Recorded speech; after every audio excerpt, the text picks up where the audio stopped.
Ang susunod na programa ay rated GP. GP? Ano yun? Garantisadong pampaborito! Mga nakalap na impormasyon, balita sa taong bayan, pagsiyasat sa mga kwentong may pinanggagalingan, paghimay ng mga isyu at detalye na bumubuo ng pampublikong usapin, eksaktong impormasyon, detalyadong balita, komprehensibong diskursyon ng mga isyu at mga matalinong paghimay sa mga usapin. Ito ang Aligwas Pangasinan Ilocano. Balita, talakayan at serbisyo publiko sa radyo. Aligwas Pangasinan Ilocano. Samahan ang maestro ng balita at impormasyon na si Jonathan Ortega. Aligwas Pangasinan Ilocano. Lunes hanggang Biyernes, alas 5 hanggang alas 6:30 ng gabi. Dito lamang sa DWJE 88.1 FM. Radyo Pangasinan. Aligwas Pangasinan Ilocano. Narito na si kapaboritong Jonathan Ortega. Maligwas ang araw, Pangasinan! Muli po nagbabalik ang programang maghahatid po sa inyo ng mga importanteng impormasyon at mga maiinit na balita at issue na dito nyo po maririnig sa programang API. Aligwas Pangasinan, Ilocano. Makakasama nyo po ako mula alas 5 ng hapon hanggang alas 6 ng gabi. Ako po ang inyong public servant sa radyo, Jonathan Rosario Ortega. At kasama rin natin sa ating technical control ang ating mga sound engineers. Mga co-pilot ko ngayong araw ay sina Engineer Dennis Palaganas at Engineer Nixon Dakal. Pusalamat. Masantos ang araw at sikay namin kapaborito. Ngayon po ay araw ng Huwebes, April 10, 2025. At syempre, ilang araw na lamang ating binibilang bago ang pinakahihintay at pinakaabangan na national and local elections on May 12, 2025. We only have 32 days to go, mga kapaborito. Kayo ba ay meron ng mga kodigo? Syempre, nung mano-mano pa ang halalan, ganyan, ano? Yung meron tayong mga kodigo para hindi natin makalimutan yung mga spelling, mga pangalan. Pero ngayon, dahil meron na tayong automated elections, kailangan na lang po natin i-shade yung oblong na bahagi po ng ating mga balota. Tandaan po natin, kailangan po well shaded yung area, no? At basahin po mabuti para hindi po kayo malito, mga kapaborito.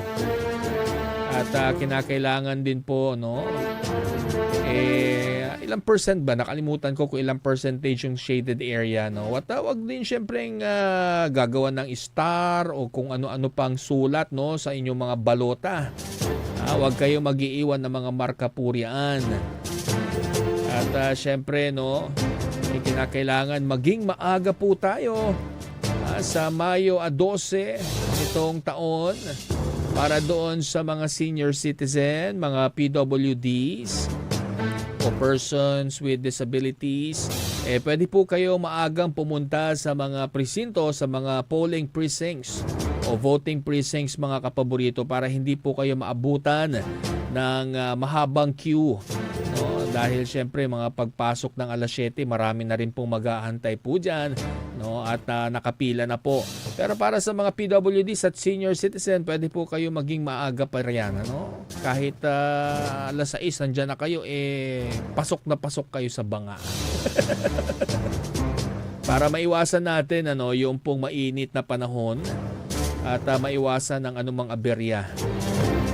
At syempre, bago ang lahat, mga kapaborito, gusto ko sanang batiin ng isang congratulations ang ating pong kasamahan, kapaborito, dito po sa DWJE 88.1 FM, Radyo Pangasinan. Congratulations kay kapaborito Joseph Canilang Bacani. dahil nasungkit po nila ang Best News Announcer Award mula sa Second Daluyon Awards, Media Awards mula po sa Universidad de Dagupan. Congratulations at maraming salamat sa Second Daluyon Media Awards, no, sa inyo pong pagtitiwala sa ating pong himpilan sa DWJE 88.1 FM Radyo Pangasinan. Tayo po ay natutuwa and very proud kay Sir Joseph, kapaboritong Joseph Bacani, sa kanya pong, di ba? Excellent service, excellent public service. Alam nyo, ang pagbo-broadcast, mga kapaborito, ay isa pong serbisyo publiko, ha? At well-deserved ni Sir Joseph Bacani ang award na iyan. Okay? Congratulations at sa lahat po na mga nanalo sa Second Daluyon Media Awards. Congratulations. Ayan, mga kapaborito.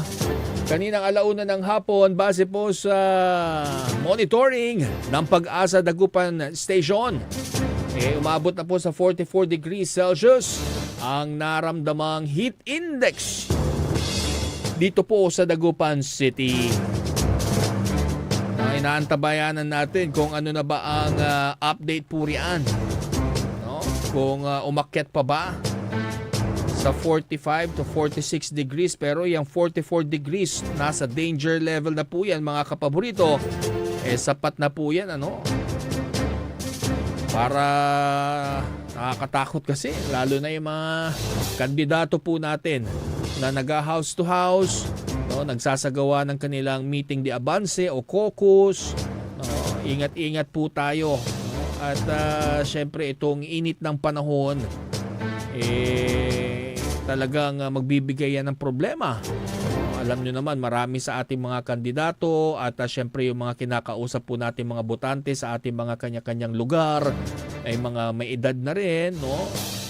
Wag na natin silang gambalain sa mga oras, no, na napakainit ang panahon gaya ng alauna ng hapon hanggang alas 3, alas 4 ng hapon. Kasi syempre pag kumakatok po ang ating mga kandidato, naga-house to house ang mga yan, no, syempre yung pong mga residente sa bahay ay lalabas po sila, di ba? At yaang 5 minutong pag-uusap, napakainit na po niyan, mga kapaborito. No, para sa isang tao na mayroong karamdaman o kaya ay comorbidity gaya ng mga hypertension o high blood, no, diabetes, naku, delikado po yan para po sa kanila. No? Alam nyo, marami pong sakit ng tao ang tinaguri ang mga traidor, di ba? Talagang mahihirapan po tayo sa mga ganyan, no? Kaya mabuti pa, no? Siguro mas maganda kung maaga po ang pag-house to house, siguro mga bandang alas 7:30 pagtapos na silang maghahanda para sa mga estudyante at pag-prepare na rin, no? Papasok sa kanilang mga trabaho. Pero syempre talagang puspusan pa rin yung ilan, ano?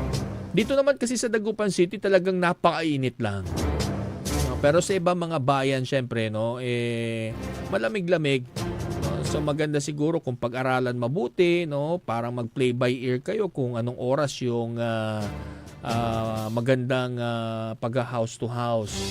At syempre, no, yung mga kandidato po natin, alalahanin po natin yung pagbibigay po natin ng mga programa, plataforma, no? Importante po 'yan bilang isang manliligaw ng ating pong mga kapaborito. No? Siyempre kapag kayo ay manliligaw, ano ba yung 'di ba, kapag manliligaw ka, ipapromise mo ang moon at stars. Ganyan din ang ating mga kandidato. No? At importante diyan, meron po tayong plataforma. Ano ba yung plano natin para sa ating bayan? No, napaka-importante po yan dahil yan po, kung kayo po ang nanalo, yan po ang magiging agenda po ninyo. No? Yung mga priority programs po ninyo sa 3 taon na paninilbihan po ninyo bilang public servant, no? Sa inyo po mga respective LGUs, local government units at mga bayan-bayan. At importante po yan, ano? At wag lang puro mga patawa. No? Biruin nyo, ilan na ba yung pinatawag ng COMELEC? dahil sa kanilang nais na magpatawa ay gumagamit po sila ng medyo mga offensive words, offensive na mga biro. No? Unang-una na dyan yung wag ko nang banggitin. Naririnig nyo naman sa balita itong mga ipinatawag ng COMELEC. Kaya siguro mas maging maayos siguro yung content ng ating mga speeches, no? At unang-una dyan, may mga bata po na nanonood, nakikinig po sa inyo dahil alam nyo, hindi naman sila maiwan sa bahay ng mga magulang nila. Kung magpapatawag tayo ng mga meeting de avance, syempre natural, isasama nila yung mga bata, no? Kaya maging wholesome lang yung ating pagpapatawa kung gusto po ninyong kumuha ng atensyon, di ba? Kasi importante po yun.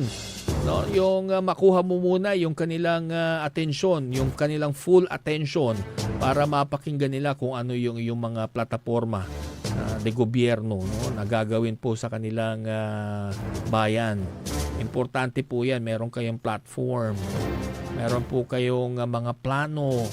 Hindi yung basta wala lang. Importante po nasasabi po ninyo kung ano ba yung mga balak po ninyong gawin. No? Marami kasi yan na sektor. Sa sektor ng ekonomiya, unang-una. Sektor ng kababaihan, sektor ng edukasyon, no? Sektor ng ating mga senior citizens, mga kabataan, kanilang kalusugan, no? At napakarami pang iba. Isa rin dyan, yung mga pagbibigay po ng pagpapahalaga sa peace and order, no? Pipili kayo dyan, no? Hindi nyo magkailangan lahat yan ilalatag po ninyo, baka kulang po ang 2 oras, syempre, no? Magbigay lamang po kayo ng mga highlights na mga nais po ninyong gawin, no? At mga nais po ninyong ipagpatuloy kung meron mang mga magaganda pang mga proyekto, no? Mga nagdaang administrasyon, di ba? Para magkaroon ng sustainability. Alam nyo, dito sa ating bayan, no? Sa Pilipinas, napaka-normal na, no? Kapag magkakalaban tapos nanalo yung kalaban, otomatiko hindi na niya ipapatupad kung ano man yung mga proyektong inumpisahan nung naging katunggali niya na dating alkalde or what, no? At marami pong instances na ganyan. Siguro ang para sa akin lang kung 'di ba, kung maganda naman, napakaganda naman po ng intensyon at napakaganda rin po ng nagiging resulta ng mga programa, no, para sa inyong mga kababayan, huwag niyo na pong putulin. No, ipagpatuloy nyo lamang po 'yan, no, para magtuloy-tuloy din yung pag-asenso, no, ng inyong mga kababayan at hindi kayo nagmumukhang masyadong bitter, 'di ba? May ganun no, kapag nanalo tayo, gusto natin yung meron tayong sariling legasiya at ayaw nating ipagpatuloy kung ano man yung mga programa ng dating administrasyon. Totoo 'yan, 'di ba? O reality bites, pero 'di ba? May mga ganyan po sa ating mga bayan-bayan, mga lungsod. At kaya naman ang mga nakaupo ngayon ay gusto nila may continuity at matapos nila yung 3 termino o 9 na taon para sa mga local government unit, mga opisyal dyan, gaya ng mayor, vice mayor, mga konsihal, gobernador, vice-gobernador, di ba? Gusto nila ay matapos nila makapag-graduate. Ayan yung mga termino nila ay makapag-graduate sa kanila pong mga kanya-kanyang termino. Pero syempre kung ikaw naman talaga ay dedicated, no? Kung kaya mo naman sa isang termino 3 taon, ma-eradicate mo ang korupsyon, makapagpatayo ka ng maraming paaralan, eskwelahan, classrooms, no? Makapagpatayo ka ng ospital kung malaki yung iyong lungsod, di ba? O kaya naman ay mga super RHU. No, kailangan lang naman talaga ay marunong po tayo syempre, no, na manligaw sa mga national agencies, no, at syempre yung mga anong tawag dito, yung ating mga nagbibigay ng pondo sa GAA, sa General Appropriations Act, no, yung ating mga representatives at mga senador. Diba? Kinakailangan din po yan, no? Kasi minsan hindi po kasi sapat, no, yung pong pondo ng isang bayan, lalo kung maliit lamang ang isang bayan, yung mga 4th class municipalities. Kasi may mga batas po na nagre-require sa mga LGUs, no, na magkaroon po ng mga Child Development Centers or CDCs, no. Example lang. Ito naman, totoo naman, no. Pero syempre nahihirapan po yung ilang maliliit na bayan. Yung example na lang natin, yung mga bayan dito sa Pangasinan na may less than 15,000 population, o kaya ay less than 20,000 population, tapos meron lang silang NTA o National Allotment, Tax Allotment na sabihin natin less than 100 million. Paano nyo pagkakasyahin yan? Kung ang nire-require ng batas po magkaroon ng mga child development centers sa mga barangay, napakahirap naman pong gawin po yun, no? Pwede kang makapagpagawa nga ng CDC, pero isasakripisyo mo naman yung ibang sektor dahil napakaliit po ng pondo. Kaya importante, no, na marunong po tayong mag-request, no, sa atin pong mga kaibigan, di ba? Sa House of Representatives at sa Senate of the Philippines. Usually sila po yung nag-aalat po, no, ng mga pondo kapag sila po ay nagre-review, no, ng kanilang General Appropriations Act o yung national budget. No, sila po yung naglalaan, no, ng mga pondo sa mga ahensya ng gobyerno tulad ng DPWH, DSWD, DOH, di po ba? Para gano'n naman maglalaan din ang pondo po doon sa mga bayan-bayan na sa tingin po nila ay mas higit po ang pangangailangan, no, at may mga request po sila para matugunan po at makapagbigay ng magandang serbisyo sa taong bayan. Kaya importante po yan, ano, yung mga platform of government, mga kapaborito. Minsan nadadaan tayo sa tawa-tawa, no? Pero maging matalinong botante, huwag maging bobotante, sabi nga nila. At huwag tayong nakikisabay, no, sa tinatawag nilang bandwagon. Diba? Meron kayong mga naririnig na ganyan. Usually yan, kung saan yung majority, sasali ka. No? Para pag may mga ganyang ugali ang Pinoy, di ba? Kasi kapag may nag-uusap dyan, 10 silang kaibigan mo, tapos lahat sila ganito. Ito ang iboboto nila, nahihiya kang mag-go against the flow, kumbaga. No? Pero syempre, kahit gayon pa man, dapat kung naniniwala po kayo, no, sa kakayahan po ng manok ninyo, manok, ang tawag natin, yung kandidato po ninyo, okay lang naman magkaroon po kayo ng healthy discussion, di ba? Basta wag po kayong magdiskusyon sa lamesa na mayroong alak. Baka kayo ay mauwi pa sa mainitang diskurso at magkaroon pa ng gulo at away. Di ba? Kaya kailangan mga kapaborito, cool heads, no? At wag masyadong painit. Kasi may mga tinatawag nating talagang full-blooded fanatics, mga supporters, no, na talagang naniniwala din, no, sa kakayahan po ng kanilang mga kandidato. Hindi natin maisasantabi talaga, no, na die-hard po talagang mga supporters ang mga yan. Kanya-kanya po tayo. Tayo po ay nasa diplomasya, na democratic country, ano, at karapatan po nila yan na mamili kung sino man ang gusto po nilang iluklok sa posisyon na pinag-aagawan. Diba? Normal lang po yan sa proseso ng isang demokrasyang bansa. At syempre, basta hindi naman po lumalagpas doon, no? Gaya po ng mga black propaganda, pagpapakalat po ng mga fake news, misinformation, disinformation, no? Panawagan nga po ng COMELEC, you stick to your programs and platforms, no? Kaysa po yung magsisiraan po kayo. Usually kung minsan hindi naman hahayaan ng ilan, ano, dahil kung sila ay inumpisahan, sabi nga nung iba, tatapusin ko, sabi. Pero may mga proper forum din po dyan, no? Kung nais po nilang mag-file ng reklamo, diba, marami naman pong proper forum sa court, sa ombudsman, sa Sandigan Bayan. Pwede po kayo mag-file kung ano po yung sa tingin ninyong violation ng mga nakaupong lider. No? At yan naman, kayo naman po ay malayang makapaggawa ng ganon. At syempre, mayroon din karapatang ipagtanggol, no, ng inaakusahan po natin. Pag ganitong mainit ang painit ng painit ang eleksyon, dumarami po yung mga ganyan. At sana ay pagdasal na lang po natin na hindi magiging violent ang magiging paparating na eleksyon, dahil nakikita po natin sa ilang bahagi po ng bansa ay may mga matatawag natin sigurong election-related violence, no?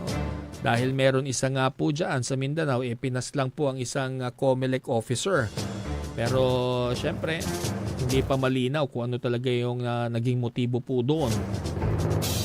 At since COMELEC officer po yung namatay, primary po ang iniimbestigahan po dyan ay related po sa kanyang trabaho. Lalo at nasa election period po tayo. Di ba?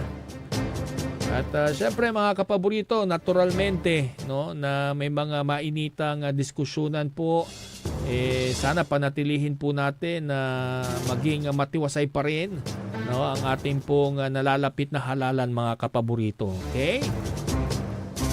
Ayan. At syempre, batiin ko muna, no, ang ating pong former Pangasinan Governor, si Governor Amado Pogi I. Espino III. Magandang hapon po sa inyo, Gov Pogi.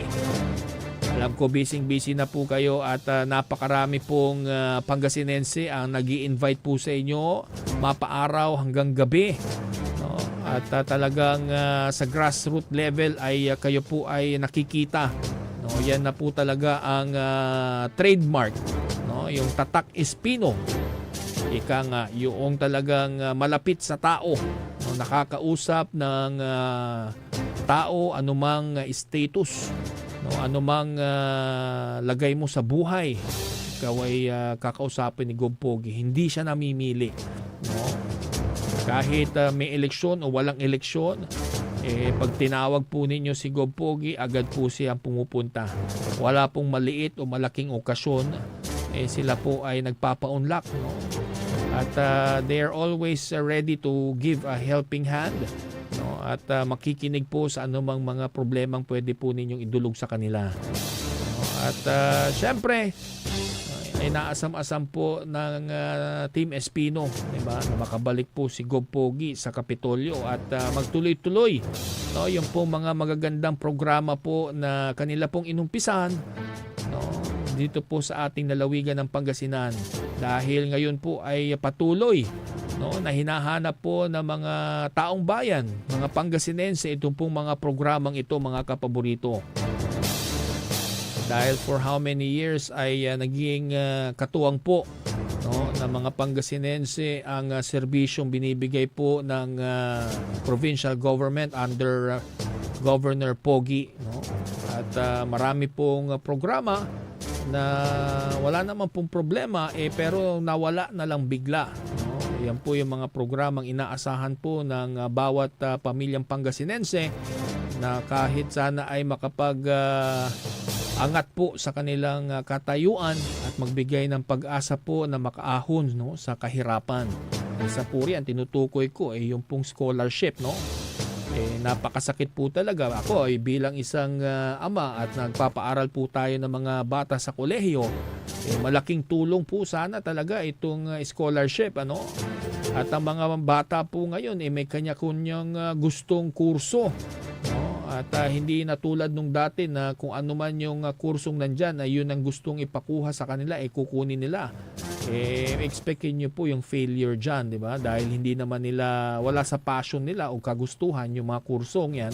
Kaya ito pong scholarship program ng probinsya, no, sa ilalim po ni former Pangasinan Governor Amado Pogi I. Espino III, no, ay napakaganda, no, at libo-libong bata ang natutulungan mula doon sa mga academic scholars, no, yung mga nag-e-excel sa kanilang mga klase.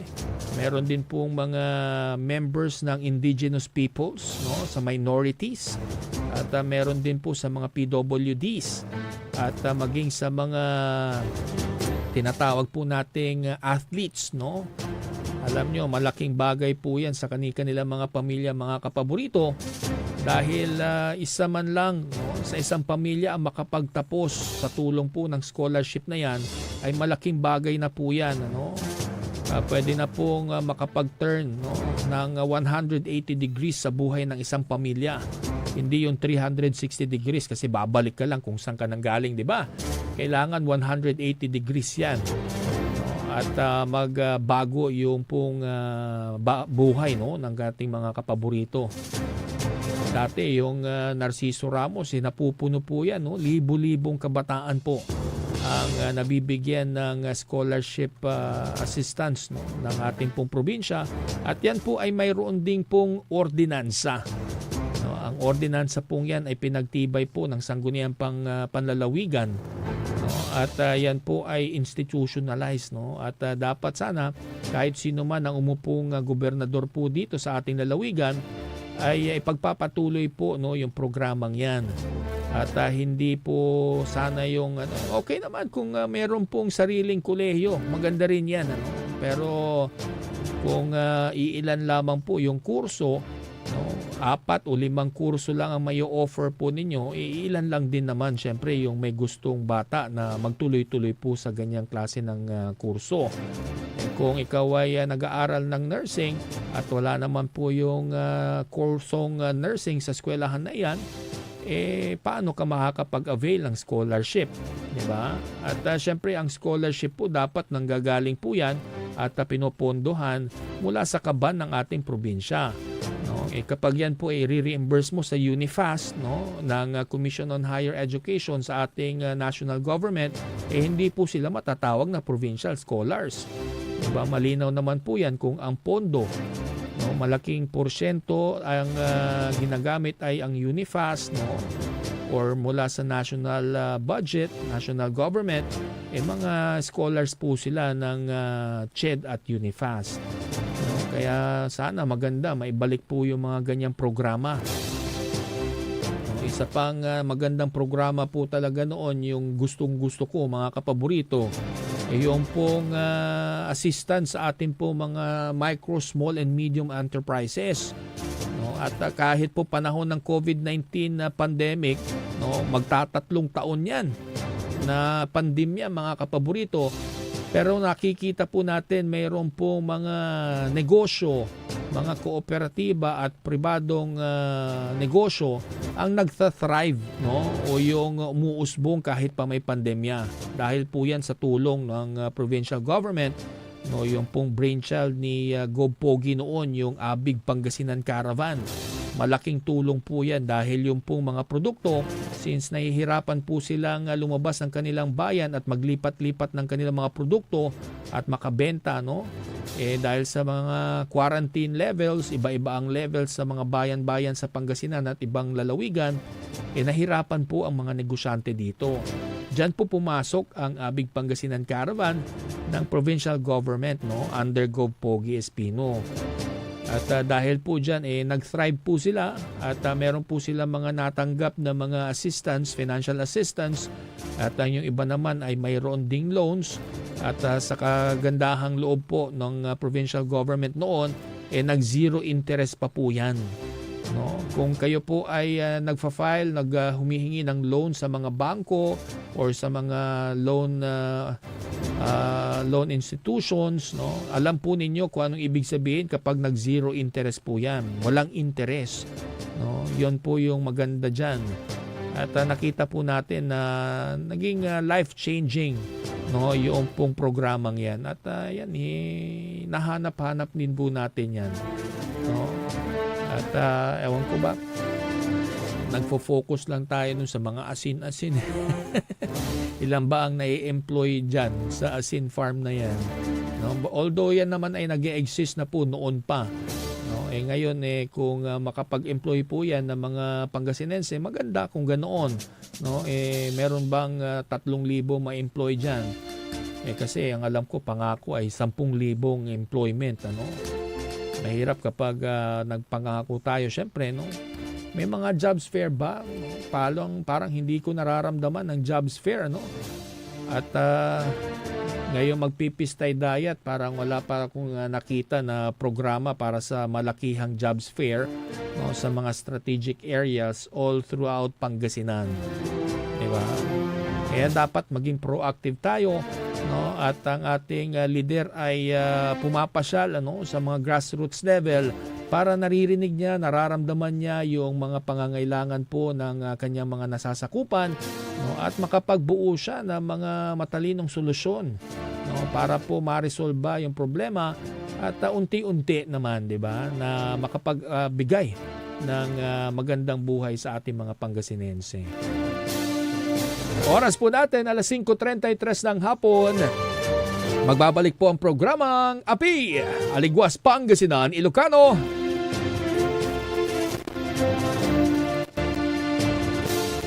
Ang puta-putang Iren Balita. Kayo mismo ba pumatay? Ako? Marami. Ang puta-putang Iren Sunata. Hot shot running in my non-stop 30. Son ang puta-putang Iren Impormasyon. Aya sa DWJE 88.1 FM Radyo Pangasinan. Paborito. Sa lahat ng nakasakay ng jeep, tricycle, bus, alas 5:30 na. Kapaborito. Time check is brought to you by former Governor Amado Pogi I. Espino III, Province of Pangasinan. Ang kalusugan ay kayamanan, ngunit sa bawat araw, marami pa rin sa ating mga kababayan sala sa tamang serbisyong pangkalusugan. Karapatan ng bawat mamamayan sa Mangaldan ang mamuhay ng malusog at walang pangamba. Tayo ang solusyon. Suportahan natin ang mga programang pangkalusugan mula sa libreng gamot, serbisyong medikal hanggang sa mas maraming tulong kung may problema sa ospital. Ako po si Dr. Mark Stephen de Benesiamia, Vice Mayor ng Mangaldan, isang leader na inuuna ang kalusugan ng bayan. Itataguyod ang isang mas malusog na Mangaldan. Chito Samson, ngayon, Chito Samson, kasama mo ang pambato ng dalupan. Nandito muli ang kasangga at kagapay. May malasakit, tunay na may paninindigan. Siya ay maaasahan sa buong bayan ng dagupan. Hangaring tapat, dignidad, tapang at lakas. Kasama nyo noon ngay kahit kailan. Ano ang oras ay malalapitan. Mga suliranin na malulunasan. Feel mo, gets mo, Chito Samson, ibalik sa konseho.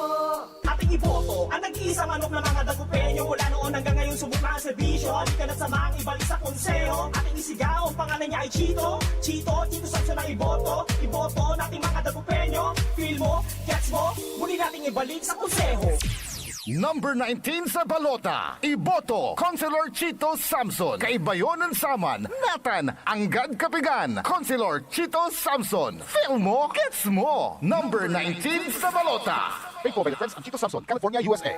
At WellCare Diagnostic Center, your health is our priority. From routine checkups to advanced diagnostics, we provide accurate, timely results, ensuring you're always on top of your well-being. Whether you need a blood test, x-ray, or ultrasound, our state-of-the-art equipment and professional team are here for you. With a convenient location and fast results, we make healthcare easier. Message us through our WellCare Diagnostic Center Facebook page or visit us at the Macandan Town Center for an appointment.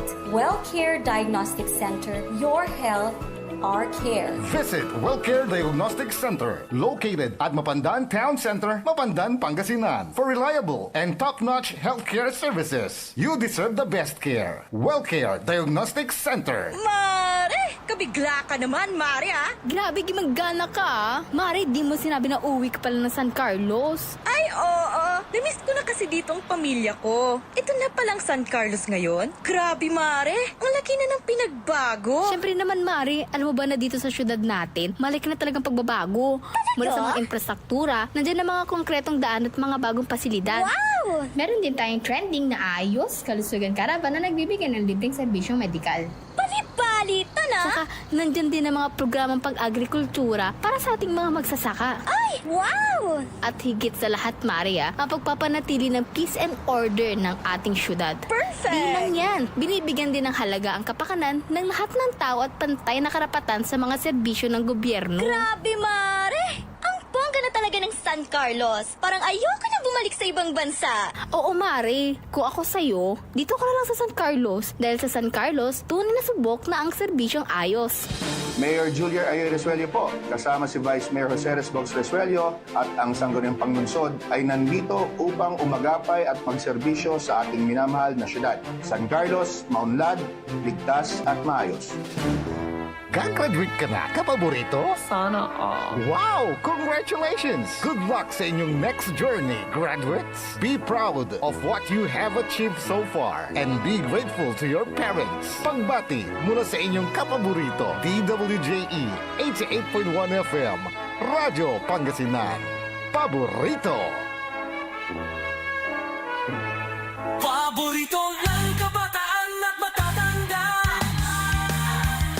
Paboritong pakinggan sa bus, tricycle, jeep at mga opisina. Paborito mo, paborito ko, paborito nating lahat. DWJE 88.1 FM, Radyo Pangasinan. DWJE 88.1 FM, Radyo Pangasinan.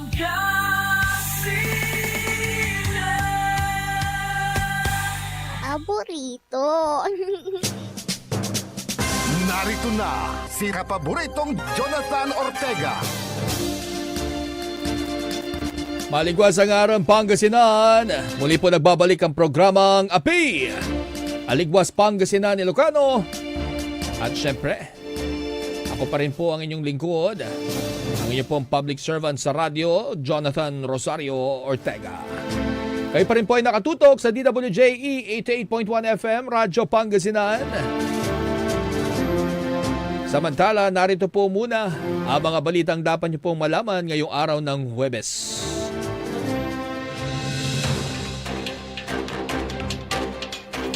Mabilis na pagbibigay ng benepisyo sa pamilya ng fallen soldiers si pinag-utos ni PBBM.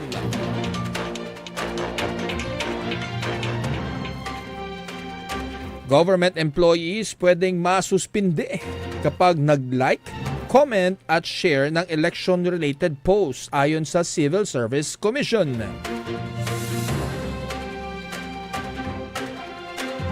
Sa ating international news, US President Trump ipinagpaliban ng 90 days ang pagpapatupad ng mataas na taripa sa maraming bansa.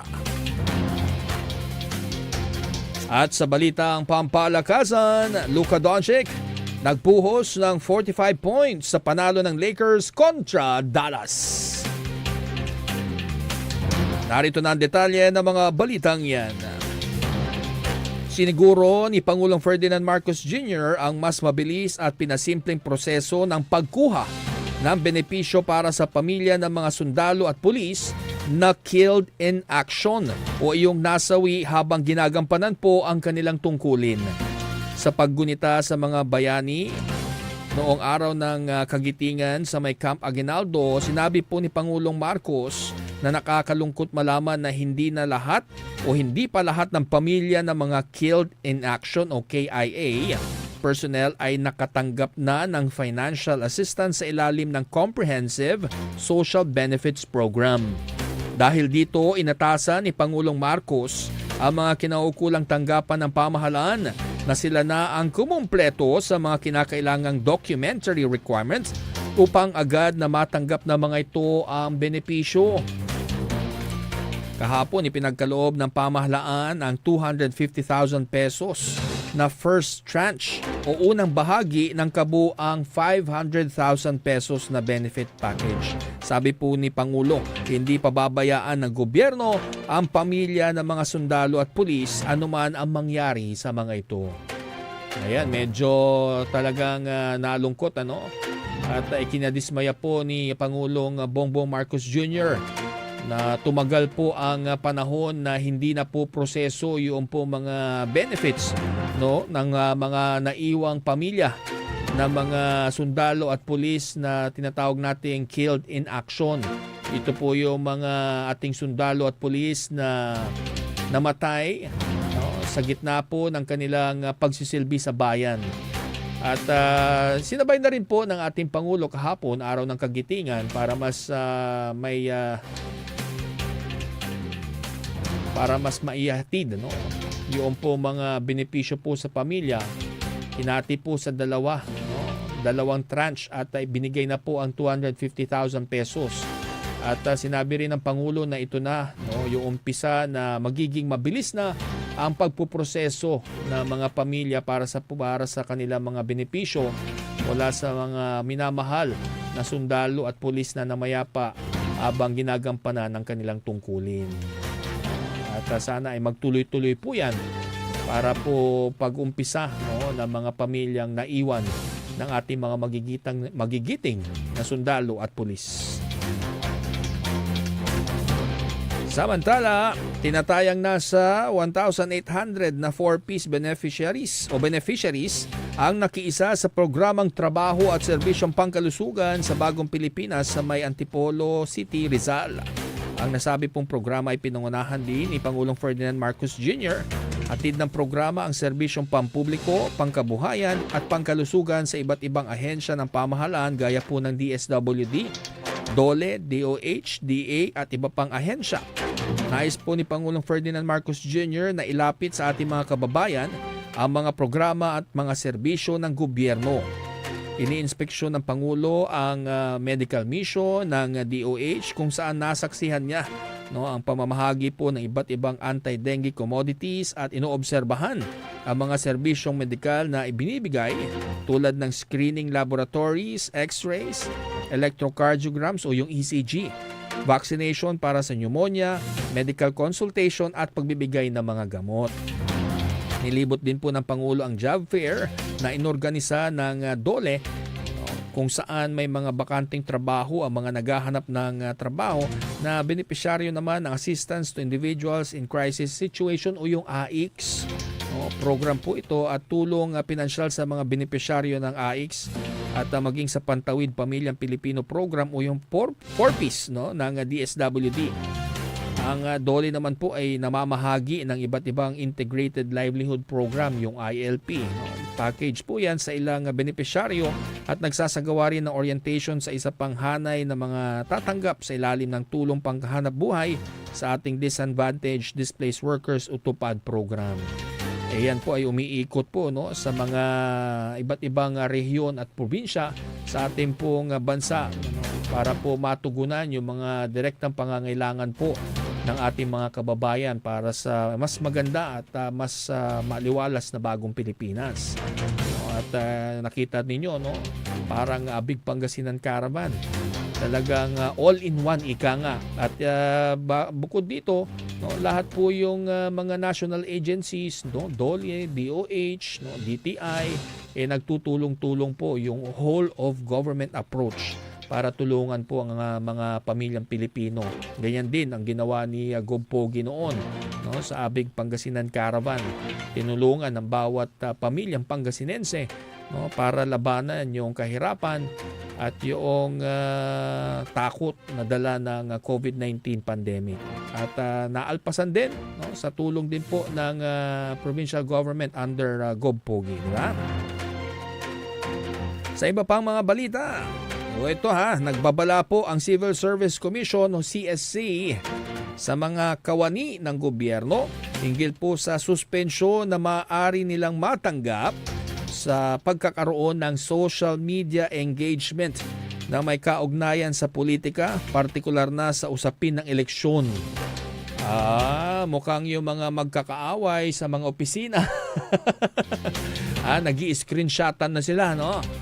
Siyempre sa isang organisasyon talaga, no, meron mga hindi nagkakasundo dyan. I-screenshot niya na yung post mo. Pwede ka na niyang ireklamo. Ito ay para dun sa mga empleyado, mga regular employees. No? Sila po ay saklaw nitong order ng Civil Service Commission. At siyempre inulat nga po yan ng GMA Integrated News noong Miyerkules, April 9. Nakasaad po sa Memorandum Circular number 3-2025 o reminder not to engage in partisan political activities during the campaign period of the 2025 midterm elections ang naturang babala ng komisyon para sa lahat ng empleyado ng gobyerno.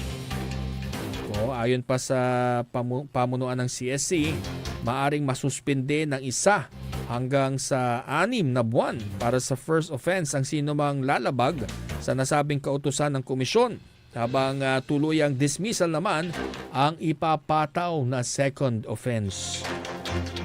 Ako, siguro marami tayong makikita dyan, mga naka-face mask na. Naka-face mask, naka-sombrero, no? Pero kung job order employee, no, o kaya ay contract of service, no, inuulit ko, basta kayo po ay tumulong sa labas ng oras ng trabaho, ay pwede po yan ayon po sa COMELEC. Okay? Malinaw po yan. Kaya kayo, huwag kayong picture ng mga kasamahan nyo na job order, o kaya ay contract of service. Mamaya ay tapos na pala sila sa kanilang trabaho na 8 to 5 o kaya ay 6 to 3. May mga ganun iba-ibang shift ng mga job order, di ba? Maging mapanuri din tayo, ha? Baka mamaya dahil galit lang kayo dun sa katrabaho nyo, pipicturean nyo, tapos isisend nyo, irereklamo nyo. No? Basta sa labas na po ng oras ng trabaho, voluntaryo na po sila, at as a private citizen po, yung mga job order employees. Pwede po yan ayon sa COMELEC. Samantala, naniniwala naman si Pangulong Ferdinand R. Marcos Jr. na ang pagkain ang pinakamabilis na paraan upang pahalagahan ang kultura ng ating bansa. Ginawa po ng Pangulo ang pahayag sa pagsisimula ng pagdiriwang ng 2025 Filipino Food Month National Kick-Off Celebration kaugnay po ng Buwan ng Kalutong Pilipino. Ayan, ginanap po sa Quezon Province. Sa nasabing aktibidad, ibinida ng Quezon Province syempre ang kanilang mga native delicacies gaya ng longganisa at pansit habhab at iba pa. Kung dito yan sa Pangasinan, sa Dagupan City, syempre bidang-bida dyan ang Kalasyaw Puto, diba? Ang San Carlos Malasiki Bamboo at Mango, Dagupan Bangus, yan, yung mga bibida syempre. Binigyang diin ng Pangulo ang kahalagahan ng pagsuporta sa mga magsasaka. Number 1 yan, mga mangingisda at manggagawa sa industriya ng pagkain, upang mas makilala pa ang husay ng mga Pilipino pagdating sa pagluluto. Sino bang mas magaling magluto, mga babae o mga lalaki? Maraming nagsasabi mga lalaki daw. Totoo kaya, papayag kaya ang ating mga kababaihan? Samantala, siniguro naman PBBM ang suporta po ng gobyerno sa industriya ng pagkain. Malaking industriya yan. Sa katunayan, may mga programa po ang pamahalaan para mapalakas at mapatatag ang industriya ng pagkain sa bansa. Tiniyak din po ni Pangulo na magpapatuloy ang pamahalaan sa pagsisikap na magkaroon ng sapat, mura at masustansyang pagkain ang bawat pamilyang Pilipino. At syempre, ilan po sa mga programa ang itinasa ng pamahalaan para mapababa yung halaga ng pagkain. Isa na riyan yung Kadiwa, gayon din ang 29 peso program at ang Rice for All program. Nariyan din ang sinabi po ng Pangulo, yung ginagawang pagtatakda ng maximum suggested retail price, yung MSRP, sa presyo po ng baboy, yung pagkakaroon ng budget allocation sa mga programang pang-agrikultura. Ito ayon sa ating Pangulo ay para masigurong ang ihahain sa hapagkainan ay masustansya rin. Sa atin namang international news, pinagutos ni US President Donald Trump ang 90-day na pagpapaliban sa pagpapatupad ng bagong taripa. Paglilinaw ni Trump na ang mga reciprocal taripa lamang. Hindi naman dito kasama ang China na itinaas ang taripang ipinataw ng hanggang 125%. Umaasa si Trump na makikipag-ugnayan ng China sa kanya para magkaroon ng kasunduan. Ilang minuto matapos ang anunsyo na ito ni Trump ay tumaas daw ang US stock markets. Napakalaking disruption sa buhay ng buong mundo itong ginawang pagtaas ng taripa ni President Donald Trump. Samantala, sa atin namang balitang pampalakasan, dinomina ni Luka Doncic ang naging match-up sa pagitan ng Los Angeles Lakers at ng kanyang dating kupunan na Dallas Mavericks.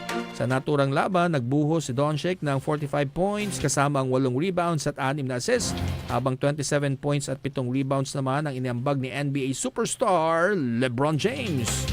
Hindi napigilan ng Dallas ang impresibong opensa ng dati nitong star player, lalo na sa second half ng naturang laban.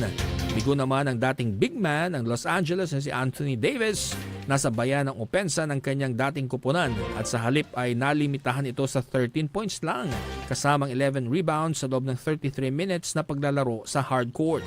Patuloy na nakikipaglaban ang Dallas sa play-in tournament spot para tuluyang makapasok sa 2025 playoffs. Hawak ang kartadang 38-42. Sa kabilang dako, komportable naman ang Lakers na makuha ang ikatlo o ikaapat na pwesto sa Western Conference. Hawak ang 49 wins at 31 loss, habang 2 laro na lamang ang nalalabi sa schedule nito. Batay sa kasalukuyang record ng Lakers, nagawa nitong may panalo ang 5 sa huling 10 laban. Kapareho rin ang record ng Dallas, hawak ang 5 panalo at 5 pagkatalo sa huling 10 nitong laban. Uy, mahigpit ang laban mga kapaborito ha. At syempre mga kapaborito, paalala lang po ha, next week, Holy Week, no?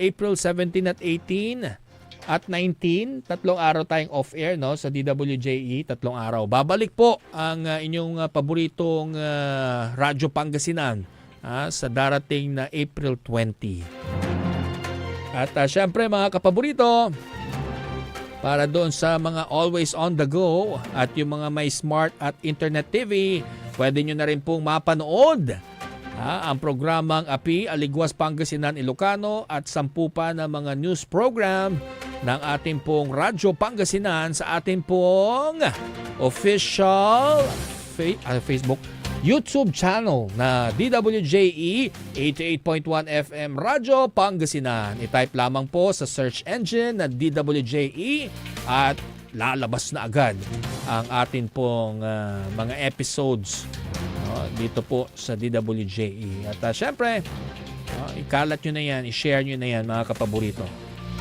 Oras natin, 5:55 in the afternoon. Bukas Biyernes, magbabalik po tayo at tayo po ay muling magbabalitaan. Ako po ang inyong public servant sa radyo, Jonathan Rosario Ortega. Ito po ang programang Aligwas, Pangasinan, Ilocano. Nagsasabing maraming salamat, magandang hapon at happy lang.